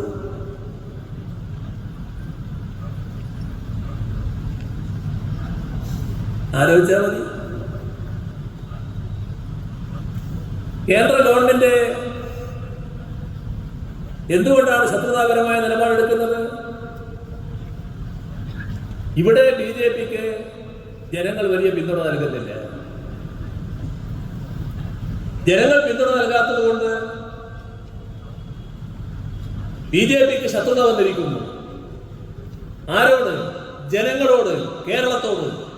ഇതല്ലേ വസ്തുത. ആ ശത്രുതയുടെ ഭാഗമായി ഇവിടുത്തെ BJP നിൽക്കുകയാണ്. ഇപ്പോ ഒരു കാര്യം നടന്നു, നല്ലതാണ്. നമ്മുടെ കേരളത്തിലുള്ള MP-മാരെല്ലാം ഒന്നിച്ച് കേന്ദ്ര ഗവൺമെന്റിനെ സമീപിച്ചു, ഈ സഹായം വേണമെന്ന് പറഞ്ഞുകൊണ്ട്. കഴിഞ്ഞതിന് വ്യത്യസ്തമായ ഒരു കാര്യമാണ്, നല്ല കാര്യമാണ്. ഒന്നിച്ചു നിൽക്കാൻ നമുക്ക് സാധിക്കും. BJP ആ വികാരത്തോടൊപ്പമല്ല. ഇതല്ലേ എന്തുകൊണ്ടാണ് ഒരു വിരോധപരമായ സമീപനം കേരളത്തോട് സ്വീകരിക്കുന്നത്? തെരഞ്ഞെടുപ്പിൽ പിന്തുണ കിട്ടുന്നില്ല എന്ന് വെച്ച് കേരളത്തിന് അർഹതപ്പെട്ട് നിഷേധിക്കാൻ പാടുണ്ടോ? ഞങ്ങള് യാചിക്കുകയല്ല കേട്ടോ. ഈ രാജ്യത്തിന്റെ ഭാഗമായ ഒരു സംസ്ഥാനം എന്ന നിലക്ക് അർഹതപ്പെട്ടത് ചോദിക്കുകയാണ്, അവകാശപ്പെട്ടത് ചോദിക്കുകയാണ്. അത് നൽകാനുള്ള ബാധ്യത കേന്ദ്ര ഗവൺമെന്റിന്റെ. ഇതൊരു ഭാഗം. 2018 ആവർത്തിക്കുന്നു വിചാരിക്കുക. തകർന്നടിഞ്ഞ കേരളമായിരുന്നില്ലേ? എങ്ങനെ ഈ നാട് ഇനി കരകയറും എന്നായിരുന്നില്ലേ പലരും കരുതിയിരുന്നത്? അന്ന് നാടിന്റെ മുന്നിൽ പറഞ്ഞൊരു കാര്യമുണ്ട്: തലയിൽ കൈവച്ച് നിലവിളിച്ചിരിക്കാനല്ല ഞങ്ങൾ ഇരിക്കുന്നത്, ഈ നാട് അതിജീവിക്കും. അതിജീവിച്ച് കാണിച്ചില്ലേ? എങ്ങനെയാണ് അതിജീവനം ഉണ്ടായത്? നമ്മുടെ നാടിന്റെ ഒരുമയും ഐക്യവും, ജനങ്ങളുടെ ഒരുമയും ഐക്യവും രാജ്യം, ലോകം ആശ്ചര്യപ്പെട്ട് കാണുമാറ് നാം അതിജീവിച്ചു വന്നു. എങ്ങനെ ഇത് സാധ്യമായി എന്നവരാലോചിക്കുന്നു. അതാണ് കേരളം. ഇവിടെ പഴയത് അതേ രീതിയിൽ ആവർത്തിക്കുകയാണെങ്കിൽ ഒരു സംശയവുമില്ലാതെ പറയുന്നു, നേരത്തെ എന്തെല്ലാം ദുരന്തമുഖത്ത് പ്രഖ്യാപിച്ചിട്ടുണ്ടോ അതെല്ലാം ഒരു കുറവുമില്ലാതെ നടപ്പാക്കിയിരിക്കും.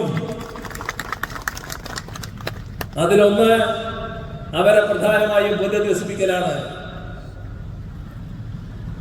ഒരുപാട് സഹായങ്ങളും ഓഫറുകളും ഇപ്പൊ തന്നെ വന്നിട്ടുണ്ട്. അതെല്ലാം കൂടി സമാഹരിക്കും. നല്ലൊരു ടൗൺഷിപ്പ്, രാജ്യത്തിനും ലോകത്തിനും മാതൃകയാക്കുവാനുള്ള ടൗൺഷിപ്പ് അവിടെ നിർമ്മിക്കുക തന്നെ ചെയ്യും. അതിന് നടപടികളുടെ അവസാന ഘട്ടത്തിലേക്ക് നിൽക്കുകയാണ്. ഒരു പ്രശ്നത്തിൽ കോടതിയുടെ തീരുമാനം കൂടി കാക്കേണ്ടതായിട്ടുണ്ട്. അതും അധികം വൈകാതെ ലഭിക്കുമെന്നാണ് പ്രതീക്ഷിക്കുന്നത്. ഇവിടെ ദുരന്തത്തിനിരയായവരെ പുനരധിവസിപ്പിക്കുമ്പോൾ അവരുടെ ഉപജീവനം ഒരു പ്രശ്നമാണ്. ആ ഉപജീവനത്തിന് ആവശ്യമായ എല്ലാ കാര്യങ്ങളും തയ്യാറായി കഴിഞ്ഞു. അതിനുള്ള നൈപുണ്യ വികസനം, പരിശീലനം, അതിനെല്ലാമുള്ള സംവിധാനങ്ങൾ ഒരുക്കി കഴിഞ്ഞിട്ടുണ്ട്. ആ പരിശീലനത്തിലൂടെ വിവിധ തരത്തിലുള്ള തൊഴിലുകളിലേക്ക് അവരെ നിയോഗിക്കാൻ കഴിയുമെന്നാണ് പ്രതീക്ഷിക്കുന്നത്. എല്ലാ കാര്യങ്ങളും വിശദമായ പ്ലാൻ, വിശദമായ മൈക്രോ പ്ലാൻ തന്നെ തയ്യാറാക്കിയിട്ടുണ്ട്. ആ ദുരന്തബാധിതരെ നാം, കേരളം കൈയൊഴിയില്ല. എന്നാൽ കേന്ദ്രത്തിന്റെ സഹായം വേണമെന്ന് അപ്പോഴും ഞങ്ങൾ പറയും, ഇനിയും പറയും. ചേട്ടൻ ചോദിച്ചു, ഇങ്ങനെയൊക്കെ ഒരു സമീപനം എടുക്കുമ്പോൾ നിങ്ങൾ വീണ്ടും അവരോട് ചോദിക്കൂ. ചോദിക്കാതെ പിന്നെ എന്ത് ചെയ്യും? നമ്മളൊരു സംസ്ഥാനല്ലേ, ഈ സംസ്ഥാനത്തിന് നഷ്ടപ്പെടുന്നതല്ലേ ചോദിക്കുന്നത്. അത് വീണ്ടും ചോദിക്കും, ഇനിയും ചോദിക്കും. ഇവിടെ കേരളത്തോട് കാണിക്കുന്ന ഈ ശത്രുത തിരിച്ചറിയാൻ നമുക്ക് കഴിയണം. ആ ശത്രുത ഇവിടുത്തെ ജനങ്ങളോടുള്ള ശത്രുതയായിട്ട് മാറുകയാണ്. മറ്റേ ആ ഭാഗത്തേക്ക് കൂടുതലായിട്ട് ഞാൻ കടന്നു പോകുന്നില്ല. നമ്മുടെ സംസ്ഥാനത്തിന്റെ പൊതുവായ വികസനം നേരത്തെ തന്നെ പറഞ്ഞിരുന്നു. സർവതല സ്പർശിയും സാമൂഹ്യനീതി അധിഷ്ഠിതവുമായ വികസനമാണ് LDF ലക്ഷ്യം വെക്കുന്നത്. ആ തരത്തിലുള്ള നടപടികളാണ് നമ്മുടെ സംസ്ഥാനത്ത് നാം സ്വീകരിച്ചു വന്നിട്ടുള്ളത്. വിവിധ മേഖലകളുടെ കാര്യങ്ങൾ ഇപ്പോൾ ഞാൻ എടുത്തു പറയുന്നില്ല. എന്നാൽ ഇവിടെ വിഴിഞ്ഞം പോർട്ട് യാഥാർത്ഥ്യമായിരിക്കുന്നു. വിഴിഞ്ഞം പോർട്ട് യാഥാർത്ഥ്യമായപ്പോൾ സംഭവിക്കുന്നത് എന്താണ്? ഇന്ത്യയിലെ ഏറ്റവും വലിയ പോർട്ടായിട്ടാണ് അത് മാറുന്നത്. 2 വർഷം കഴിയുമ്പോൾ ലോകത്തിലെ ഏറ്റവും വലിയ പോർട്ടുകളിൽ ഒന്നായി അത് മാറും.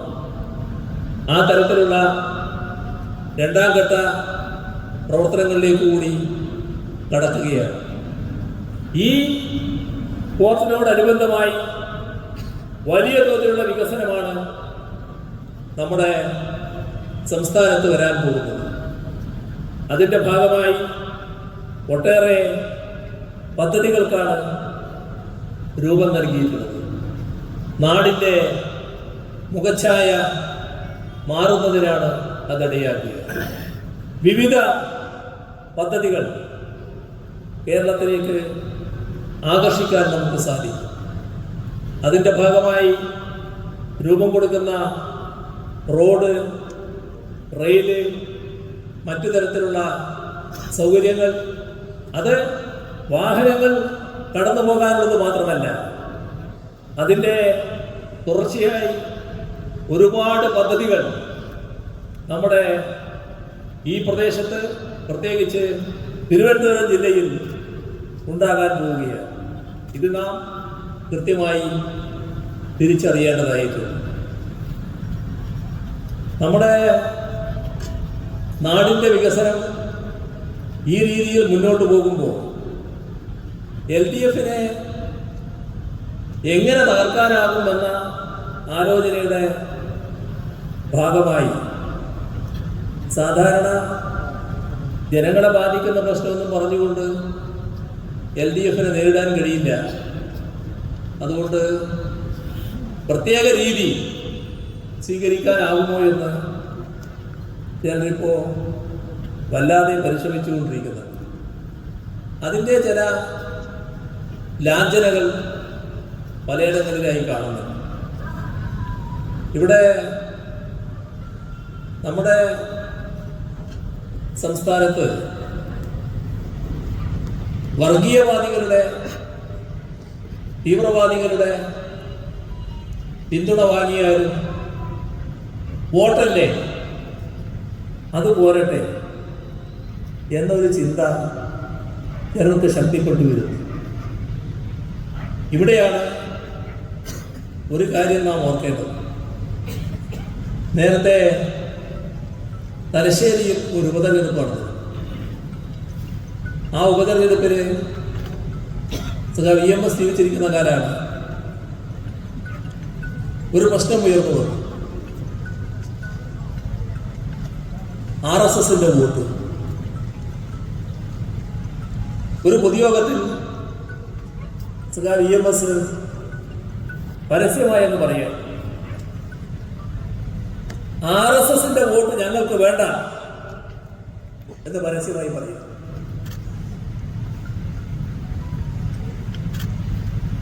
അത് CPIഎമ്മിന് പറയാൻ കഴിയും, കോൺഗ്രസിന് അത് പറയാൻ കഴിയുന്നുണ്ടോ?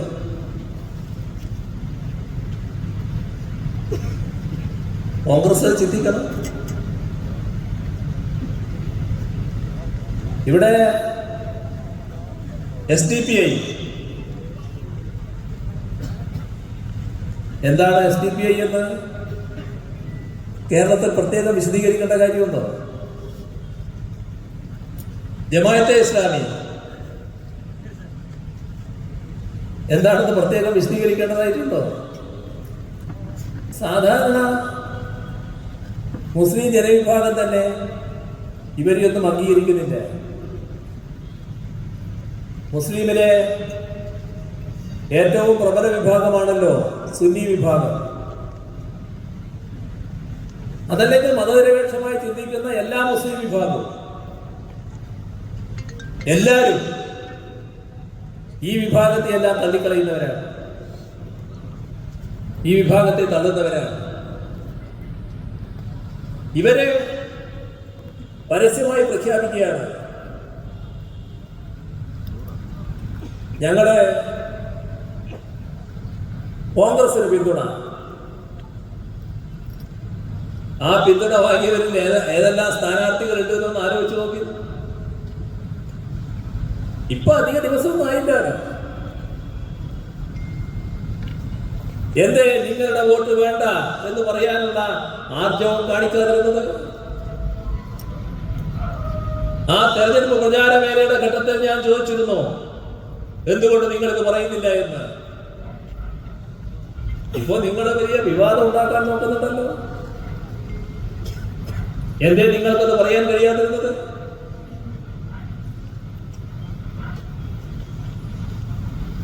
നിങ്ങൾ മതനിരപേക്ഷത രൂപി നിൽക്കുകയാണെങ്കിൽ വർഗീയതയോട് വിട്ടുവീഴ്ചയില്ലാതെ സമീപനം സ്വീകരിക്കണ്ടേ? വർഗീയ ശക്തിയെ താലോലിച്ച് നിൽക്കലാണോ? എന്താണ് ജമാഅത്തെ ഇസ്ലാമി എന്ന് നിങ്ങൾക്കറിയില്ലേ? എന്താണ് SDPI നിങ്ങൾക്കറിയില്ലേ? നിങ്ങൾക്ക് വേണ്ടപ്പോൾ RSSുമായും സംഘപരിവാറുമായും BJPയുമായും ബന്ധമുണ്ടാക്കാൻ മടിയില്ലാലോ. ഇപ്പൊ കഴിഞ്ഞ തെരഞ്ഞെടുപ്പിന് അനുഭവമില്ലേ? 2016 നിയമസഭയിലെ അംഗത്വം BJPക്ക് എന്തൊരു ബഹളായിരുന്നു. നിങ്ങൾക്കറിയാലോ, നിങ്ങൾക്കെന്ന് പറഞ്ഞാൽ തിരുവനന്തപുരക്കാർക്ക് അറിയാലോ കൃത്യമായിട്ട് എങ്ങനെയാണ് ആ അംഗത്വം ഉണ്ടായത് എന്ന്. നേമത്തെ സ്ഥാനാർത്ഥി BJP സ്ഥാനാർത്ഥി ജയിച്ചു വരുമ്പോ കോൺഗ്രസിന്റെ വോട്ട് കാണാനില്ല.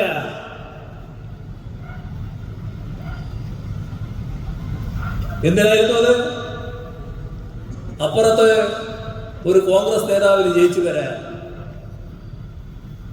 ഓർമ്മയില്ലേ? 2021 വീണ്ടും തെരഞ്ഞെടുപ്പ് വന്നു. ഞങ്ങൾ പരസ്യമായി നേമത്ത് പറഞ്ഞു, ഈ അക്കൗണ്ട് ഞങ്ങളിവിടെ പൂട്ടിക്കും. പൂട്ടിയില്ലേ? അതല്ലേ സഖാവ് ശിവൻകുട്ടി ഇരിക്കുന്നത്. ഇപ്പോ തൃശ്ശൂര് എങ്ങനെയാണ് സുരേഷ് ഗോപി ഇരിക്കുന്നത്? എന്തേ കോൺഗ്രസിന്റെ വോട്ട് എവിടെ പോയി?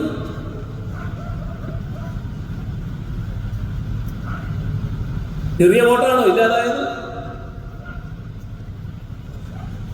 ആ വോട്ട് ചെന്ന് ചേർന്നത് സുരേഷ് ഗോപിക്കായപ്പോഴല്ലേ സുരേഷ് ഗോപിക്ക് ജയിക്കാൻ കഴിഞ്ഞത്. 87,000 ഞങ്ങൾ തോറ്റു. പക്ഷെ തോൽക്കുമ്പോഴും ഞങ്ങൾ 16,000-ൽ പരം വോട്ട് കഴിഞ്ഞതിൽ നിന്ന് വർദ്ധിപ്പിച്ചു. ഇതെല്ലാം നിങ്ങളുടേതായ രീതിയുണ്ട്. നിങ്ങളെ BJPയെ താലോലിക്കാൻ തുടങ്ങിയിട്ട് കാലം എത്രയായി? നേരത്തെ പറഞ്ഞ 57 ഗവൺമെന്റിനെ പിരിച്ചുവിട്ട് 60 തെരഞ്ഞെടുപ്പ് നടന്നപ്പോ EMS പട്ടാമ്പിയിലായിരുന്നു മത്സരിച്ചത്. ആ പട്ടാമ്പിയിൽ മത്സരിക്കുമ്പോ അവിടെ ജനസംഘത്തിന് സ്ഥാനാർത്ഥി ഉണ്ടായിരുന്നു, കോൺഗ്രസിന് സ്ഥാനാർത്ഥി. ജനസംഘ സ്ഥാനാർത്ഥിയെ ജനസംഘം പിൻവലിച്ചു. അന്നത്തെ ജനസംഘത്തിന്റെ നേതാവ് ദീനദയാൽ ഉപാധ്യായ പട്ടാമ്പിയിൽ പറന്നെത്തി EMSനെ പരാജയപ്പെടുത്താൻ കോൺഗ്രസിന്റെ സ്ഥാനാർത്ഥിക്ക് വോട്ട് ചെയ്യാൻ അഭ്യർത്ഥിച്ചു. പാലക്കാട് ലോക്സഭാ മണ്ഡലം AKG മത്സരിക്കുന്നു. AKGക്കെതിരെ ഇതേ മുന്നണി രൂപം കൊള്ളുന്നു. AKG ജയിച്ചു വന്നു. പട്ടാമ്പിയിൽ EMS ജയിച്ചു വന്നു. വടകര വേപ്പൂർ ODB സഖ്യം. അതിനില്ലാത്ത തുടർച്ചയല്ലേ നേമത്ത് കണ്ടത്. 4 വോട്ടിന് വേണ്ടി എന്ത് വൃത്തികേടും കാണിക്കരുത്. ഇത്തരം ശക്തികളെ പ്രോത്സാഹിപ്പിക്കരുത്. ഇത്തരം ശക്തികളെ പ്രോത്സാഹിപ്പിക്കുന്നത് നാടിനാപത്താണ്. അത് തിരിച്ചറിയണം. കോൺഗ്രസിനെ അത് തിരിച്ചറിയാനാകുന്നില്ല. എല്ലാവരും പോരട്ടെ എന്നാണ് ചിന്ത. ഇതാണ് ഇന്ന് കേരളത്തിൽ നടന്നുകൊണ്ടിരിക്കുന്നത്. LDF കൂടുതൽ നല്ല രീതിയിൽ മുന്നോട്ട് പോകണമെന്ന് തന്നെയാണ് ജനങ്ങൾ ആഗ്രഹിക്കുന്നത്. അതിലേറ്റവും ശക്തമായി ഇടപെടേണ്ട പാർട്ടി CPIM ആണ്. നല്ല രീതിയിൽ ജനങ്ങളുമായി ബന്ധപ്പെടാനും കാര്യങ്ങൾ വിശദമായി ജനങ്ങളിലേക്ക് എത്തിക്കാനും പാർട്ടി സഖാക്കൾ സന്നദ്ധമാകണം എന്നുകൂടി അഭ്യർത്ഥിച്ചുകൊണ്ട് മറ്റ് കൂടുതൽ കാര്യങ്ങളിലേക്ക് കടക്കാതെ ഈ പൊതുസമ്മേളനം ഉദ്ഘാടനം ചെയ്ത് അറിയിച്ചുകൊണ്ട് അവസാനിപ്പിക്കുന്നു. നിങ്ങൾക്ക് എൻ്റെ അഭിവാദ്യം.